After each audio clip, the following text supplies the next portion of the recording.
News आपके लिए बिहार विधानसभा चुनाव में आपको रखे अपडेट सबसे पहले सबसे तेज चैनल को सब्सक्राइब करें, लाइक करें, कमेंट।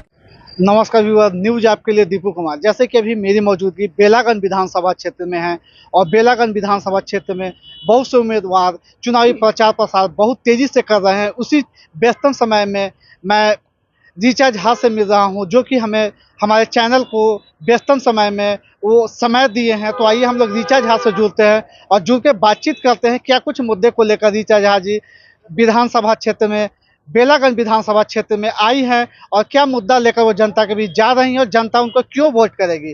तो ऋचा झा जी, हमारे चैनल में आपका बहुत बहुत स्वागत है। पहले नमस्कार, मैं ऋचा झा 232 बेलागंज विधानसभा क्षेत्र से प्रत्याशी हूं और मैं मगध क्षेत्र में मगही के मुद्दे को लेकर आई है। हमारी जो समाजवादी लोक परिषद पार्टी है, जिसके राष्ट्रीय अध्यक्ष श्री हिमांशु शेखर हैं, हमारी संगठन मंत्री श्रीमती पूनम कुमारी हैं और हमारी जो पूरी टीम है वो मुख्य रूप से पढ़े लिखे और विद्वत जनों की पार्टी है। कहीं ना कहीं समाज में एक बहुत समय से गैपिंग महसूस की जा रही थी कि जो अपना बुद्धिजीवी वर्ग है वो अपने आप को कहीं ना कहीं उदासीन पा रहा था कि कोई ऐसी भी राजनीतिक पार्टी होनी चाहिए जिसमें बुद्धिजीवी वर्ग को अपनी बात रखने और अपने ज्ञान के अनुसार समाज को बदलने, परिवर्तन करने का एक रास्ता दिखाई दे। तो समाजवादी लोक परिषद जो है सो उन्हीं मुद्दों को लेके, उन्हीं उद्देश्यों को लेकर आई है। और मैं बता दूं कि समाजवादी लोक परिषद के आज 4 कैंडिडेट हैं। जहानाबाद से रंभा कुमारी है, बेलागंज से तो मैंने बताया कि मैं खुद हूँ, गया टाउन से मुन्ना कुमार हैं और शेरघाटी से पंकज कुमार मिश्र हैं, जो कि समाजवादी लोक परिषद के एकमात्र संकल्प की मगही को अष्टम अनुसूची में दर्जा दिलाना है के लिए लड़ाई लड़ रहे हैं। इसके साथ जिन जिन क्षेत्रों से उम्मीदवार खड़े हैं वहाँ की कुछ स्थानीय समस्याओं पर भी हम लोग बात कर रहे हैं कि ताकि हम जिस क्षेत्र से खड़े हो रहे हैं उस क्षेत्र के साथ न्याय कर सकें और उनके लिए अपना काम कर सकें, अपना समर्पण दे सकें। जैसे कि आपने एक जिक्र किया है कि मगही, आखिर ये मगही को कुछ डिटेल्स आप बताएंगे, अष्टम सूची के बारे में बताएंगे। मैंने जहानाबाद विधानसभा में भी इंटरव्यू लिया हूं, जो आपके ही पार्टी से प्रत्याशी हैं, उन्होंने, रंभा कुमारी जी, उन्होंने भी इंटरव्यू में बार बार ये जिक्र किया मगही के लिए। तो आखिर मगही को कुछ आप डिफाइन करके बताएं कि किस अष्टम सूची में आप डालना चाहते हैं और मगही को आप क्या कुछ करना चाहते हैं। आप सभी जानते हैं कि भारत में लोकतंत्र है और लोकतंत्र में सारा शासन व्यवस्था जो है सो वो संविधान के अनुसार चलती है और अपना देश भाषाई और संस्कृति के मतलब कि संस्कृति के क्षेत्र में बहुत ज़्यादा ही समृद्ध है। यहाँ पर आपको जगह जगह पर कई एक तरह की भाषाएं, बोलियां, संस्कृति, हर तरह के विविध रूपों का दर्शन मिलता है। मगही मगध क्षेत्र की प्रमुख भाषा है, जो लगभग 600 ईसा पूर्व से हमारे देश की एक प्रमुख भाषा रही है। और मगध की जो मगही संस्कृति है वो किसी पहचान का मोहताज नहीं है। आज जो हमारे देश का जो राजकीय चिन्ह है, 4 मुंह वाला जो शेर है, तो वो भी तो मगध संस्कृति के अशोक स्तंभ का ही हिस्सा है। सम्राट चाणक्य और अशोक के शासनकाल में एक तलवार के नीचे सारा देश हुआ करता था। तो मगध संस्कृति किसी पहचान की मोहताज नहीं है। हाँ, उसी मगध संस्कृति की जो भाषा है मागधी, मगही, उसी को हम लोग भारत के संविधान के अष्टम अनुसूची में दर्जा दिलाने के लिए वर्ष 1952 से लड़ाई लड़ रहे हैं। सर, मैं आपको बताऊं कि जिस समय आज हम लोग विधानसभा के चुनाव के लिए प्रत्याशी के रूप में खड़े हुए हैं और देश का जो प्रथम आम चुनाव हुआ था आज़ादी के मिलने के बाद 1952 में, तो प्रथम लोकसभा चुनाव से जो निकलकर सांसद महोदय आए थे गया नॉर्थ के, पंडित विश्वेश्वर मिश्र, उन्होंने मगही भाषा को अष्टम अनुसूची में दर्जा दिलाने का सबसे पहली मांग उठाई थी। कारण कि संविधान की जो अष्टम अनुसूची है ना, उसमें देश की सभी प्रमुख भाषाओं को स्थान दिया जाता है और राजकीय संरक्षण दिया जाता है, ताकि उस भाषा से संबंधित जितनी भी संस्कृतियां हैं, जितने भी क्षेत्र हैं, वहाँ के लोगों को रोजगार परक योजनाएं पहुँचाई जा सकें, उनकी संस्कृति का संवर्धन किया जा सके, संरक्षण दिया जा सके।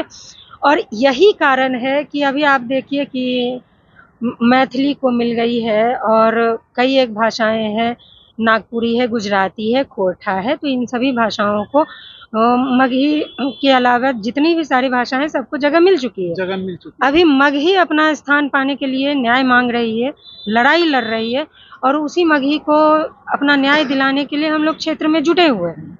मैं आपको रोकना चाहूंगा, जैसे कि मगही की लड़ाई जो अब लड़ी जा रही है, इसे हम जन आंदोलन करके भी लड़ाई को लड़ा जा सकता है। हमें इसके लिए उम्मीदवार बन के, विधायक बन के ही क्यों लड़ाई लड़े? बहुत अच्छा प्रश्न किया आपने। देखिए, जन आंदोलन की जहाँ तक मैं बात करूँ तो 1952 से जन आंदोलन लगातार चलता आ रहा है।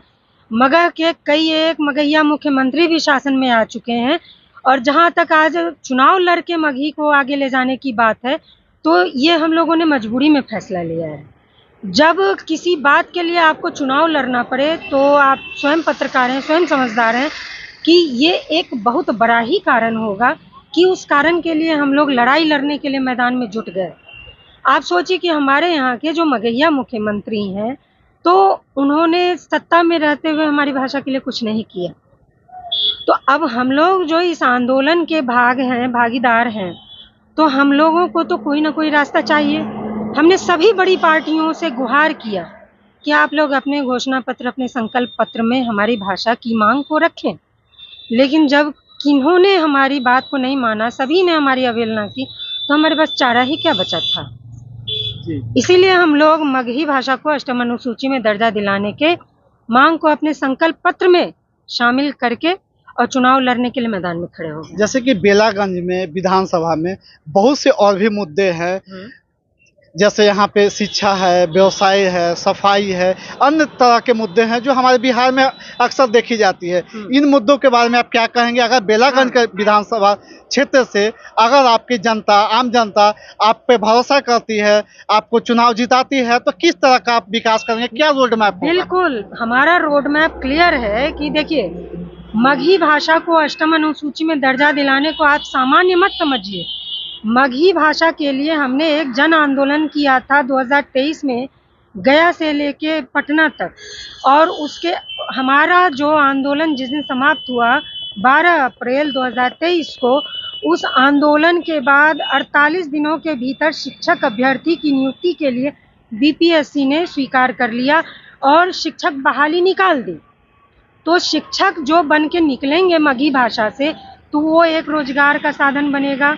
मगह के जितने भी पर्यटन स्थल हैं, अगर उनको डेवलप किया जाता है तो वहाँ पर गाइड की नियुक्ति होगी, वहाँ पर व्यवसाय, किसी भी कोई भी जो धर्म स्थान होता है, पर्यटन स्थान जो होता है, वहाँ दुकानें खुलती हैं और भी बहुत सारी संरचनाएं की जाती हैं, तो उससे आम आदमी को रोजगार मिलता है कि नहीं मिलता है।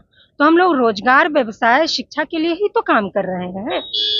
बहुत अच्छी बातें हैं मैम। इसके अलावा जैसे आपका बेलागंज विधानसभा में रोड मैप क्या है? सबसे बड़ा चीज बिहार का मुद्दा है, हमें काम करने के लिए हमें रोजगार चाहिए, क्योंकि हमारे बिहार में आप देखे होंगे सबसे ज्यादा होता है, तो हम रोजगार करने के लिए दूसरे शहरों में, दूसरे राज्यों में हम लोग जाते हैं और पलायन करता है। बिहार का सबसे बड़ा मुद्दा होता है पलायन।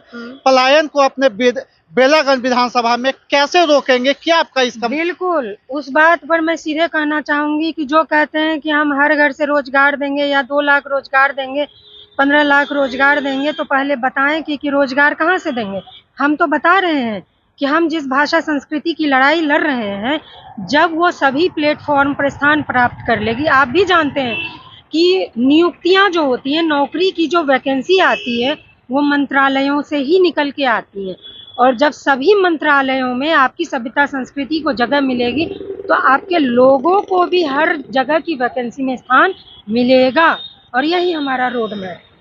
मैम, जैसे कि अभी हाल ही में जो 20 सालों की सरकार चली आ रही है नीतीश कुमार जी की, उन्हें बोला जाता है सुशासन बाबू की सरकार, विकास बाबू की सरकार, जो कि आप शहरों में, हमारे बिहार में आप देख भी रहे हैं। तो उस विषय में आप क्या कहेंगे? क्या विकास हो रहा है, डेवलपमेंट बिहार में हुई है पहले की अपेक्षा, या अभी भी बिहार वैसा ही है, या कैसा है? देखिए, आजकल चुनावी मुद्दों को लेकर सीधा एक हथियार मिल गया लोगों को, एक दूसरे पर टीका टिप्पणी करने का, और टीका टिप्पणी किसी भी समस्या का समाधान नहीं है। नीतीश कुमार जी हमारे राज्य के वर्तमान मुख्यमंत्री हैं, उनके विकास के कार्यों पर टीका टिप्पणी करने का हमारा कोई लक्ष्य नहीं है। हम जब अलग पार्टी से, अलग प्लेटफॉर्म से जब जनता के बीच में आए, हम अपनी बात जनता को समझा रहे हैं और जनता हमें आशीर्वाद देगी। मैम, मेरा क्वेश्चन ये है कि नीतीश बाबू की जो सरकार चली आ रही है 20 सालों से, क्या वो विकास कर रहे हैं या नहीं कर रहे हैं? सीधा आंसर। उनको जितना समझ में आ रहा है वो जरूर अपना काम कर रहे हैं, और हमको जितना समझ में आ रहा है हम उतना काम करेंगे। चलिए हम आरजेडी पे भी जाते हैं। आरजेडी की जो तेजस्वी यादव हैं वो बार बार कह रहे हैं कि हम हर घर रोजगार देंगे, हम बिहार से पूरी तरह से पलायन को ही खत्म कर देंगे। तो क्या इस संभव है? तो पत्रकार सर, ये आपको तेजस्वी यादव जी से जाके पूछना चाहिए कि हर घर में रोजगार देने का उनका रोड मैप क्या है। जैसे आपने मुझसे सवाल किया कि मेरा रोड मैप क्या है, मेरा तरीका क्या है, तो उनके वादे का रोड मैप और तरीका वही बता सकते हैं। हम नहीं जानते हैं कि वो किस तरह से हर घर में रोजगार देंगे, ये वही बता सकते हैं। क्या ये संभव है कि हर घर में रोजगार, सरकारी जॉब दिया जा सकता है? नहीं, बिहार में है ऐसा संभव? हम नहीं बता सकते हैं इस पर। ये तो जो जिस तरह की योजनाएं अपने दिमाग में लेकर चल रहे हैं वही इसका जवाब देंगे ना, कि संभव है कि असंभव है। अंत में आप बेलागंज विधानसभा की आम जनता को क्या अपील करना चाहते हैं? आम जनता से हमारी एकमात्र अपील है कि धरातल पर रह के और धरातल पर काम करने वालों की बात सुनिए, और अपना जो मत है उसको बहुत सोच समझ के दीजिए, क्योंकि आपका एक बार का दिया हुआ मत आपके अगले 5 सालों का भविष्य तय करेगा। चलिए, धन्यवाद मैम। धन्यवाद। जैसे कि अभी आप बेलागंज विधानसभा से ऋचा झा को सुन रहे थे। ऋचा झा ने क्या कुछ मुद्दे को लेकर वो बेलागंज विधानसभा में आम जनता के बीच में जा रही हैं, और क्या कुछ मुद्दे को लेकर वो जनता के बीच में जाकर वो वोट मांगने का काम करें। सबसे बड़ा इनका मुद्दा है मगही को अष्टम सूची में लाने के लिए। तो अगर आप बेलागंज विधानसभा से हैं तो क्या सही में मगही को अष्टम सूची में लाना चाहिए? मगही भाषा को हमें मान्यता देनी चाहिए? अगर आप बेलागंज विधानसभा से हमारी वीडियो को आप देख रहे हैं तो हमें कमेंट करें, बताएं कि आपका लोकप्रिय प्रत्याशी कौन है और किन्हें आप वोट देना चाहते हैं। बेलागंज विधानसभा से आप विधानसभा जिताकर किन्हें आप विधानसभा भेजना चाहते हैं। इसी तरह की खबरों के लिए बने रहेंगे न्यूज ऐप के लिए दीपू कुमार।